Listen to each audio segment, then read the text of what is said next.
Caríssimos irmãos, querido irmão Genésio, a paz de Deus, a paz do Senhor Jesus Cristo, graça e paz, a paz esteja convosco. Que Deus abençoe a todos.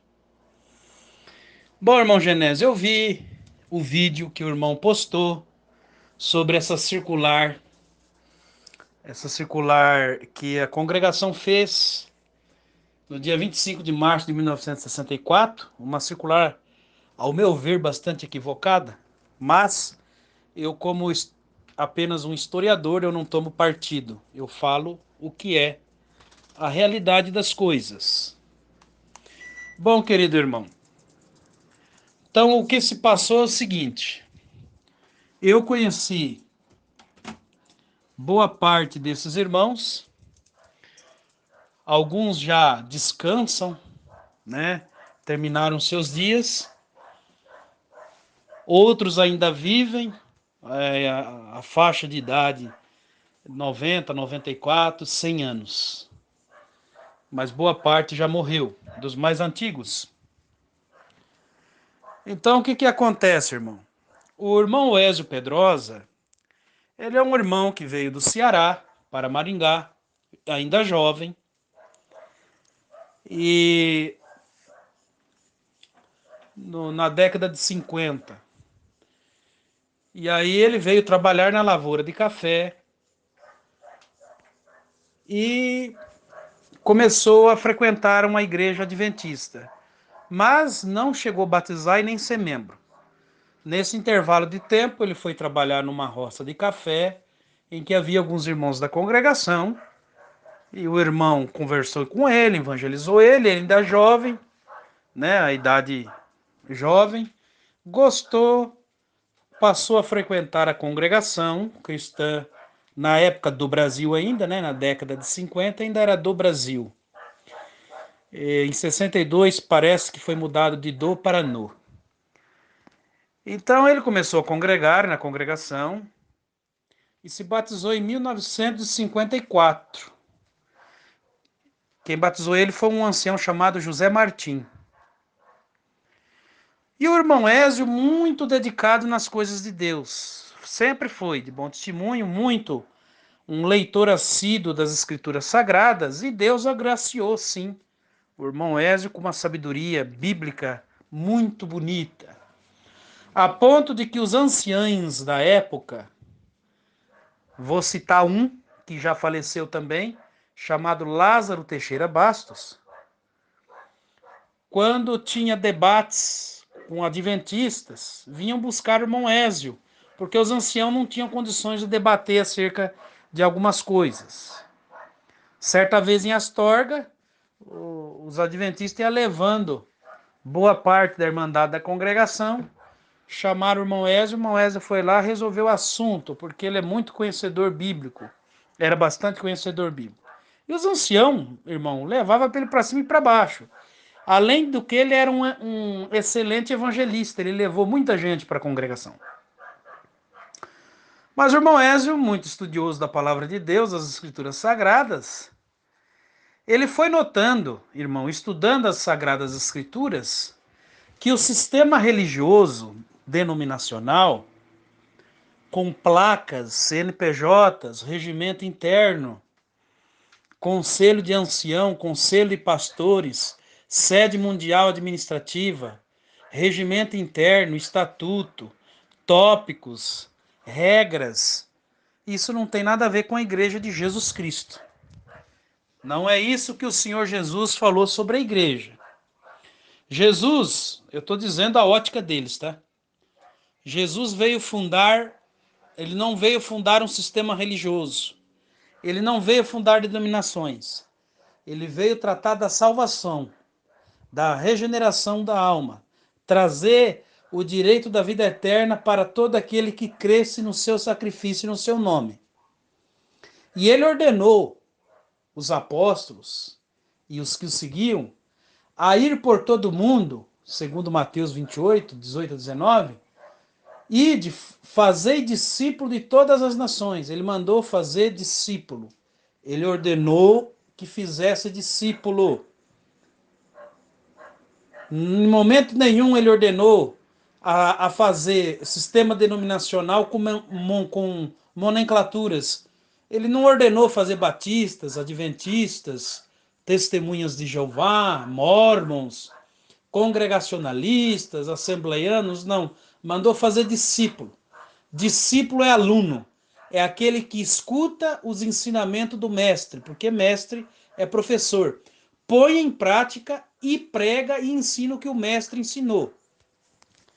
É o primeiro item que o irmão Ezio passou a pregar e começou a incomodar os anciães.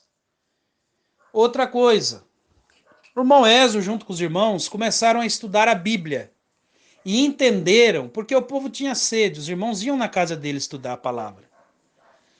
E eles estudando a palavra, eles descobriram que igreja não é sistema religioso.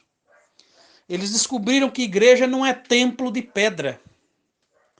Eles descobriram que igrejas são salvos, os crentes genuínos e transformados.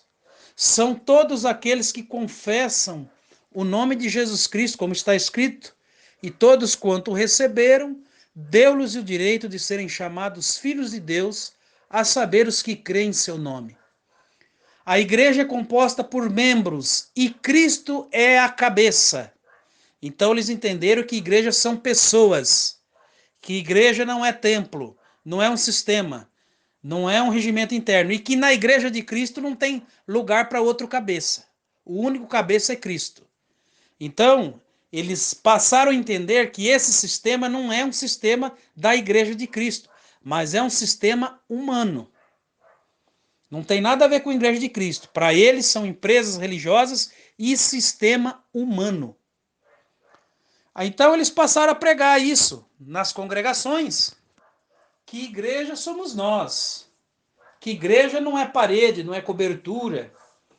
Passaram a pregar que Deus não habita em templo feito por mão de homem. E o irmão sabe que no sistema religioso, principalmente na congregação, eles têm aquela casa de material como algo sagrado, o que não é. Por quê? Os irmãos passaram a pregar, a ensinar e entender o que é a igreja primitiva, o que é a igreja de Cristo.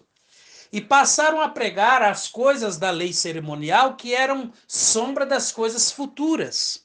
Por exemplo, na Páscoa, o cabrito cevado, o cabrito que era oferecido ali no sacrifício e também que era comido na Páscoa, não podia ter doença nenhuma, não podia ter mancha, representava quem? O Cristo, Jesus Cristo, conforme está lá no capítulo 8 de Atos dos Apóstolos, quando Estevão, Filipe, quando Filipe prega para o eunuco.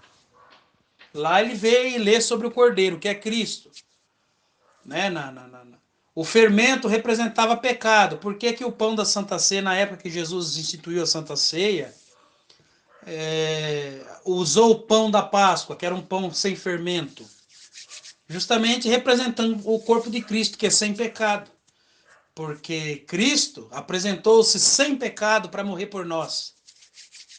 Porque um pecador não tinha condições de morrer por outro pecador. Então, era uma alegoria. Então, para os ensinamentos que o irmão Ezio passou a pregar junto com essas 15 famílias, é que a lei cerimonial era a sombra das coisas futuras.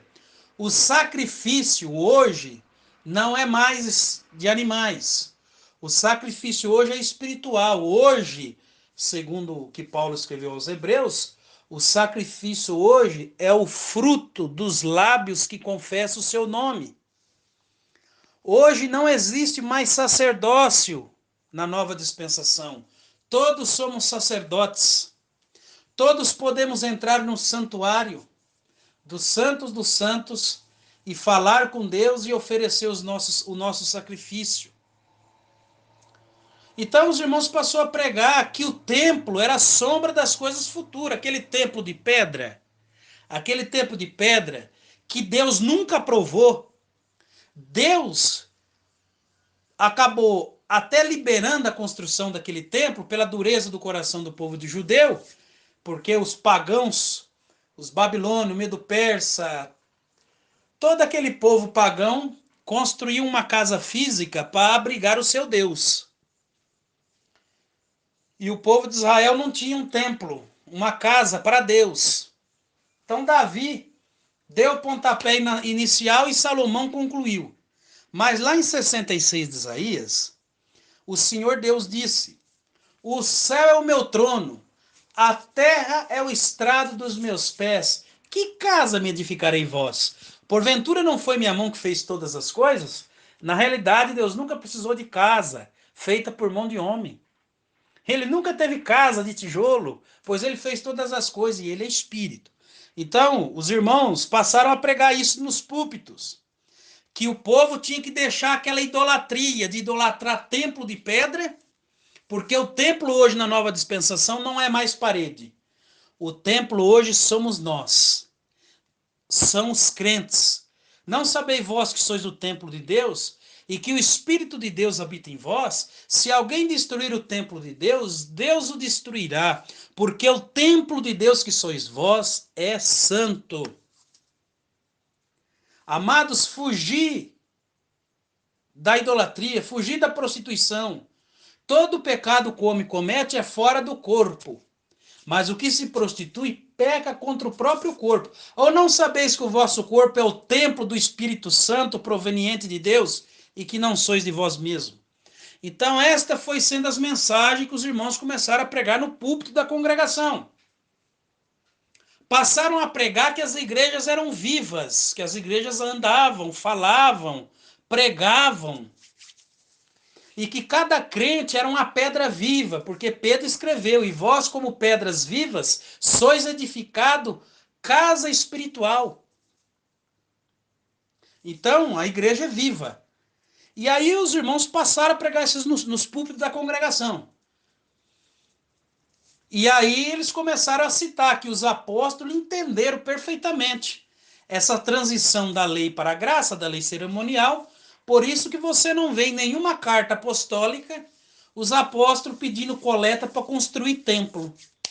Você não vê a Igreja de Cristo construindo templo, criando um sistema religioso, criando um altar, uma tribuna, um púlpito, um regimento interno, um estatuto, um conselho de ancião, nada disso. Então eles passaram a pregar isso, que Estevão, por exemplo, Estevão no seu discurso em 7 de Atos dos Apóstolos, quando ele prega para os judeus ele começa a falar da transição da lei para a graça, ele cita o templo. E Salomão lhe edificou casa, mas o Altíssimo não habita em templos feitos por mãos de homens. Isso enfureceu os judeus, a ponto de pegarem pedra e apedrejarem um servo de Deus. O mesmo aconteceu com Paulo, quando Paulo se converteu, que ele se tornou o apóstolo Paulo, antes era Saulo, perseguidor da igreja. Ele não perseguia um sistema religioso, ele não perseguia paredes, ele perseguia salvos, cristãos genuínos. Isso é ser igreja. Então Paulo, quando chega em Atenas, no Areópago, na Grécia, ele encontra um sistema religioso grego, em que ali existia uma estrutura, um templo chamado Areópago, em que nesse templo existiam altares com diversas divindades, imagens, esculturas, para aquelas divindades ali. E Paulo vê um altar escrito ao Deus desconhecido. Aí Paulo aproveita da ocasião para pregar contra o sistema grego, religioso e paganizado da época. Esse Deus que vocês adoram sem conhecer é o Deus que eu vos anuncio hoje. O Deus que fez os céus e a terra, sendo o Senhor de que tudo nela há, não habita em templos feitos por mãos de homens, nem tampouco é servido por mãos de homens, como que necessitando de alguma coisa, pois ele mesmo é quem dá a todos a respiração, a vida e todas as coisas. Atos 17, verso 24 em diante. Então Paulo pregou com contundência: o Deus que eu prego não precisa de casa. Ele não habita em templo feito por mão de homem. Hoje, na nova dispensação, ele habita dentro de todo aquele que nele crê. Então, os irmãos passaram a pregar isso nos púlpitos. E começou a incomodar os anciães. Porque os anciães além de, na época, fazer coletas que não estão dentro do Novo Testamento, porque, na verdade, a coleta neotestamentária ensinada pelos apóstolos é só para os pobres, dava muito ênfase à construção de templos, e os irmãos começaram a combater isso, porque não existia.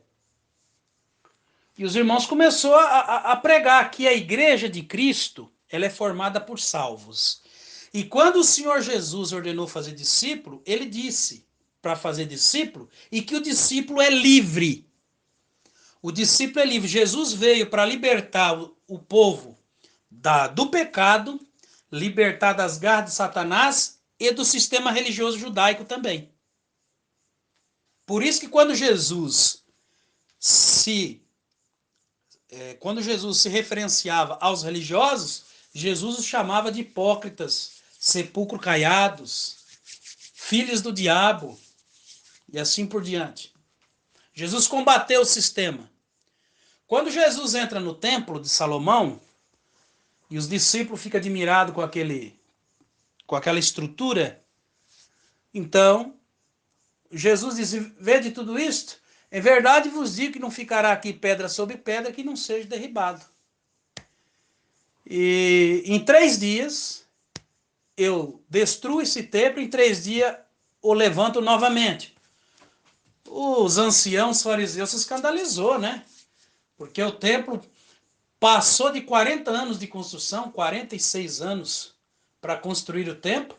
Como que em 3 dias ele destrói e levanta? Aí o texto diz, Jesus, porém, dizia isso do templo do seu corpo. E como de fato cumpriu a profecia, que não ficaria pedra sobre pedra, o general Tito e Vespasiano entram em Jerusalém, no ano 60 aproximadamente depois de Cristo, saqueia Jerusalém e destrói o templo, derrubando de alto a baixo, restando apenas hoje uma parede que é conhecida como Muro da Lamentação. Eu estou passando para vocês o que os discípulos passaram a pregar. Então, eles passaram a dizer que os discípulos são livres, porque Jesus falou em João 8, e conhecereis a verdade. Jesus, porém, dizia aos judeus que criam nele, se vós permanecerdes nas minhas palavras, verdadeiramente sereis meus discípulos, conhecereis a verdade e a verdade vos libertará. E se o Filho vos libertar, verdadeiramente sereis livres. Então o discípulo é livre. O discípulo, ele é aluno de Cristo, ele segue os ensinamentos e se modela pelos ensinamentos de Cristo. Não se pode colocar fardo pesado, regras humanas sobre os ombros dos discípulos, que é o que estava acontecendo lá em 15 de Atos dos Apóstolos. Um grupo de judeus que tinha se convertido ao cristianismo, aliás, que tinha se convertido a Cristo, eles queriam que os gentios observassem alguns requisitos da lei, como a circuncisão. Aí, irmão, reuniu os anciãos, apóstolos e a igreja, viu? É isso que o irmão Wesley também passou a pregar. A igreja também tem participação, porque ela é o corpo de Cristo. Os membros têm participação no corpo.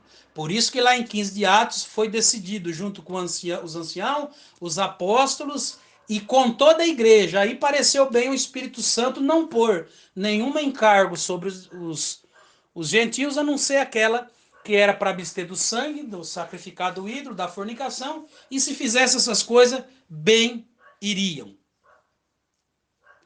Então, aí essa foi a pregação que o irmão Wesley e os irmãos começaram a pregar. Que esse sistema religioso que existe hoje, o sistema denominacional como um todo, ele não representa a igreja, são sistemas humanos, são empresas religiosas, em que Cristo é o cabeça fictício.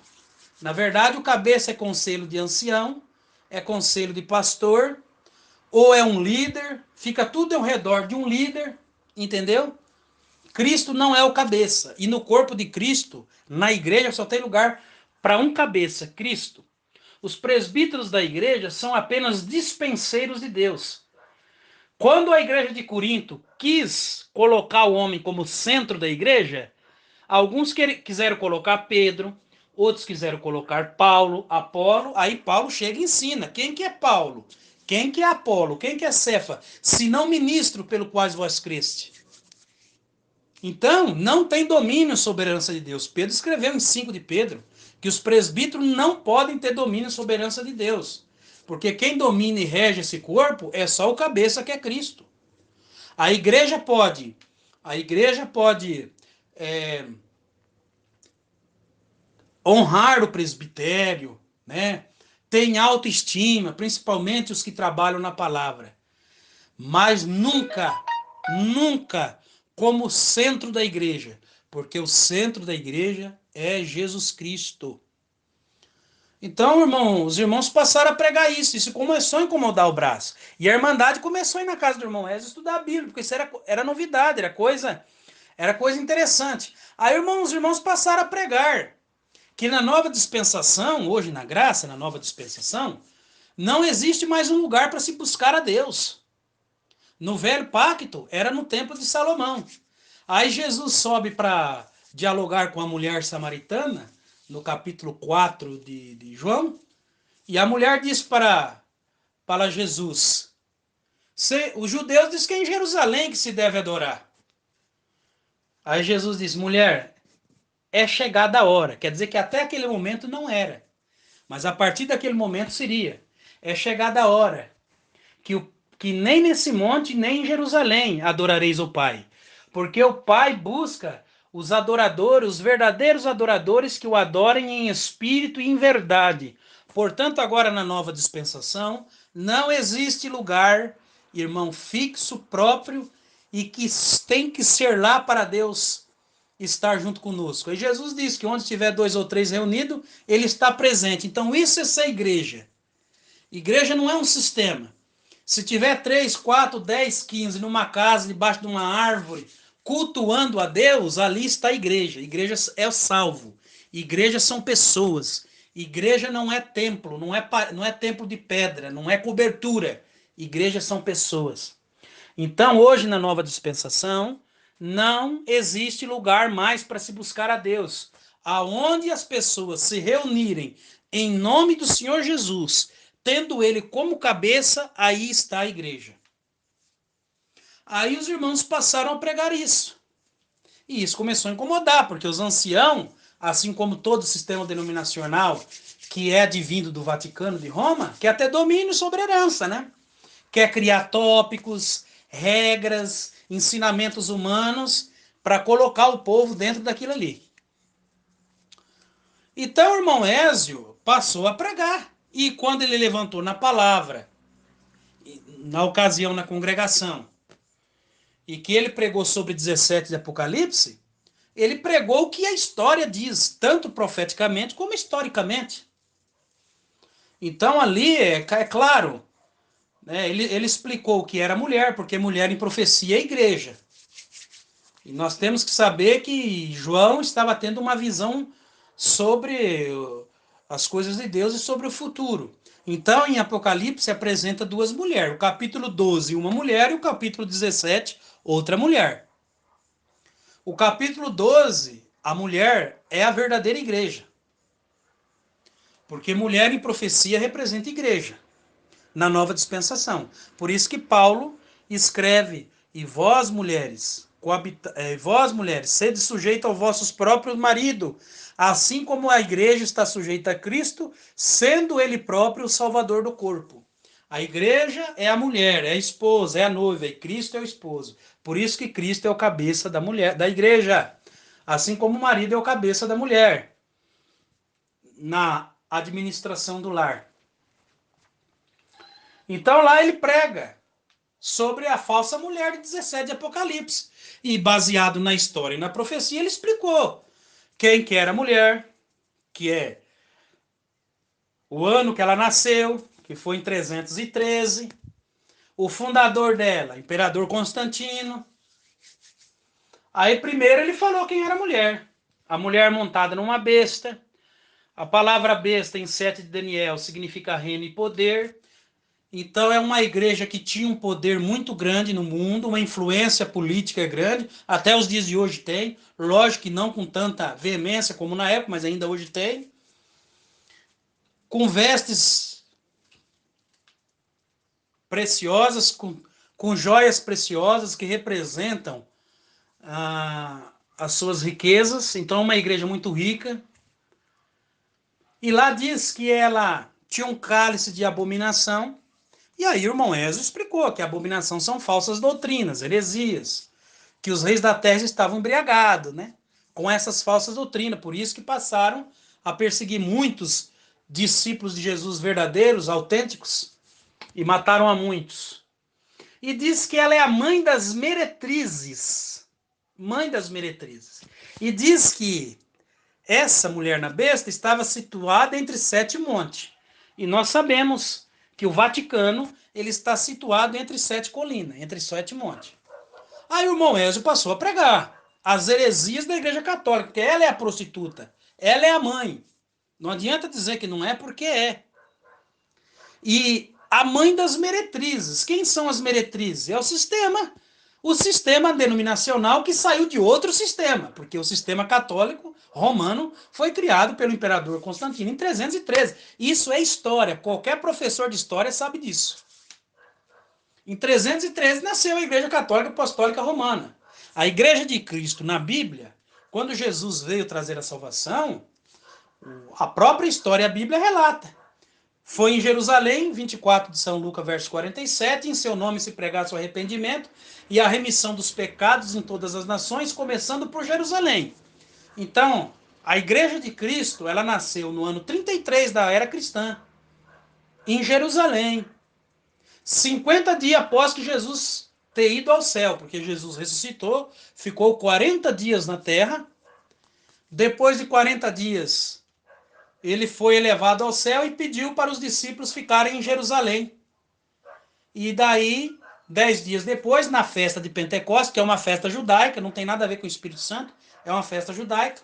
Nesse dia, então, nasce a igreja, onde estava reunida 120 discípulos, numa conversão de quase 3.000 almas, mediante a pregação do apóstolo Pedro. Então, essa é a igreja de Cristo. A igreja de Cristo é isso. Não é um sistema. Não é uma denominação, isso é coisa humana, puramente humana. Então o irmão Ezio passou a pregar isso, que as pessoas ficam presas debaixo do sistema, debaixo de um clero humano. Não são livres totalmente. Então o irmão Ezio começou a pregar. Aí ele explicou que é a mãe das meretrizes. Por quê? Em 1517, inicia um movimento do luteranismo dentro da Igreja Católica. Então, em 1517, essa mulher dá à luz a filhas, que por mais que tenha alguma aparência de religiosidade, são edificadas sobre heresias, sobre algumas coisas que contrariam a palavra de Deus, e são fundamentadas em cima de um homem. Então, Jesus chega para Pedro e diz, tu é Pedro, sobre essa pedra, a pedra é o próprio Cristo. Por isso que ele chega para Pedro e diz, tu é Kefas, ou em grego, Petros, que quer dizer pedra pequena ou fragmento da rocha. Então Jesus diz, olha, você é uma pedra pequena, é um fragmento da rocha. E sobre esta pedra, que é Cristo, que a Bíblia diz que é a pedra principal da esquina, a pedra angular que os edificadores rejeitaram, na qual nós estamos edificados, a pedra é o próprio Jesus Cristo. Então ele diz, sobre essa pedra edificarei minha igreja, e as portas do inferno não prevalecerão contra ela. A minha igreja, qual é a igreja de Cristo? A igreja de Cristo é aquela que crê no seu sacrifício, que recebe o seu sacrifício, e que tem ele como cabeça, e é aluno, discípulo, seguidor dele. E aonde estiver, aí está a igreja. Então não existe um sistema religioso. Quando o irmão Ezio começou a pregar isso, aí o irmão Ezio começou a falar das heresias das filhas. Aí ele falou que o sistema denominacional, uns mais, outros menos, mas todos são vaticanizados. vive em torno de um homem, de um clero, vivem submissos a um regimento interno, a um conselho de pastor, a um conselho de ancião, e não é isso. Aí ele disse que a congregação também estava se tornando uma Roma, como de fato até o próprio Franciscão escreveu uma carta dizendo isso, quando construiu a igreja do Brás, que ninguém viesse a interpretar que da forma que os irmãos estavam fazendo, estava vindo a se tornar uma Roma. Então, o que o irmão Ézio pregou dentro da congregação é que a congregação estava se tornando uma filha da prostituta. E começou a falar as heresias. Eu vou falar bem claro aqui. O que o Cláudio Marsola prega agora sobre o pecado de morte, que não é pecado de morte, mas para a morte, o Ézio pregou no púlpito. E foram contra ele. Porque isso era ensinado na congregação. Sobre a congregação não ser a graça de Deus, que a graça de Deus é o favor imerecido através de Jesus Cristo, o seu sacrifício, conforme está em 2 de Timóteo, que a congregação não é a noiva do Cordeiro, que a congregação não é a igreja de Cristo e que a congregação não é o caminho nem a porta da graça. Mas sim, que dentro da congregação existem salvos, remidos e quem creu em Jesus realmente de coração, como qualquer sistema denominacional. Mas que o sistema denominacional não é igreja. Sistema denominacional é coisa humana para prender as pessoas. E como o irmão Ézio começou a pregar isso, o ancião que estava atendendo o culto pediu para o irmão Ézio calar a boca e se sentar. O irmão Ézio simplesmente afastou-se para trás. E aí o ancião, para o irmão Ézio não continuar pregando a palavra, o ancião pediu para apagar a luz da igreja e mandou a irmandade sair de dentro da igreja. Aí eles fizeram essa circular, cortando o irmão Ézio. Como que é os discípulos? Os discípulos não é uma denominação. Eles não são organizados, eles não constroem templo, eles não têm CNPJ, eles não têm razão social, eles não têm tópico de ensinamento, nem estatuto, nem regimento interno. Para eles, estatuto é a Bíblia Sagrada. Para eles, o registro da igreja, a organização da igreja, é o Pai, o Filho e o Espírito Santo. Que é o vínculo da perfeição. Onde esses três não governam, é Satanás que governa em forma de sabedoria humana para seduzir o povo de Deus com a sabedoria humana. Então, para eles é isso. Então, as reuniões é nas casas, em chácaras, nas casas dos irmãos, culto público, culto ao ar livre. Não tem um número necessário. Tendo 2 ou 3 ali está a igreja. Tá? Eles vivem realmente como igreja primitiva, não tem dízimo, não tem salário para quem prega, entendeu? Coleta só para os pobres, a igreja tem voz ativa, eles vivem como igreja. A igreja tem poder de julgar, a igreja tem poder também de, juntamente com o ministério, eleger, como era a igreja primitiva. Não tem cabeça humano. Os irmãos que iniciaram são apenas dispenseiros. As comunidades que existem nesse Brasilzão, nos estados que tem, é totalmente local, não tem intervenção de um lugar para o outro. A única coisa que são ligados, eles são unidos, é pelo sangue de Jesus Cristo e pela doutrina dos apóstolos. Eles ensinam a todos permanecerem no evangelho e na doutrina dos apóstolos. É assim que funciona. Não tem uma sede. Não tem nada disso. São livres para servir a Deus em liberdade. É dizer bem claro, foi isso que os discípulos ensinaram durante 56 anos e continuam ensinando. E como os discípulos, existem inúmeros grupos no Brasil e no mundo também que servem a Deus fora do sistema denominacional, do sistema religioso. Entendeu, meus irmãos? É dessa forma e que eles funcionam. Então, eu estou explicando isso, irmão, porque eu vi alguns comentários lá no canal do irmão, as pessoas mal interpretando. Qualquer sistema em que Cristo não é cabeça, em que o cabeça são homens que ditam ordens e regras e que obrigam as pessoas a viver debaixo daquelas ordens ali, Tem denominação, por exemplo, que se o membro não pagar o dízimo, não pode tomar Santa Ceia. Como que isso é a Igreja de Cristo? O cabeça da igreja falou que tem para tomar Santa Ceia tem que pagar o dízimo? Ele não falou. Então, meus irmãos, essa é a pregação dos discípulos. E eu, como historiador, que pesquiso, gosto dessa ideia deles, comungo, acho certíssimo, mas não tomo partido, não sou partidarista. Então, estou aqui contando a história na íntegra. Foi assim que funcionou. Cortaram 15 famílias e foi falado no púlpito para não receber em casa. Se eles chegassem no portão, batesse palma e pedisse até água, não era para dar, não era nem para abrir a janela. Isso foi dito pelo ancião no púlpito. Os próprios irmãos da congregação, na época que eu entrevistei, me disse isso. O irmão João Silva, o irmão João Barros, me contou isso.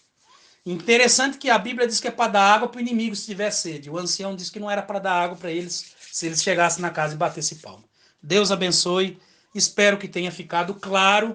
Esses irmãos ainda existem, estão firmes servindo a Deus, são amorosos ao extremo, têm um sistema de assistência social maravilhoso, ajudam quem é crente, quem não é crente. Eles são realmente uns irmãos amorosos. E que deixa bem claro, os irmãos pregaram contra o sistema, mas nunca disse que dentro do sistema não tem povo de Deus. Mas o sistema em si é apóstata. Mas assim como na Babilônia tinha judeus cativos, dentro do sistema religioso também está cheio de discípulos do Senhor, que também combate homens que são amantes de si mesmo e que querem o poder para si. Deus abençoe.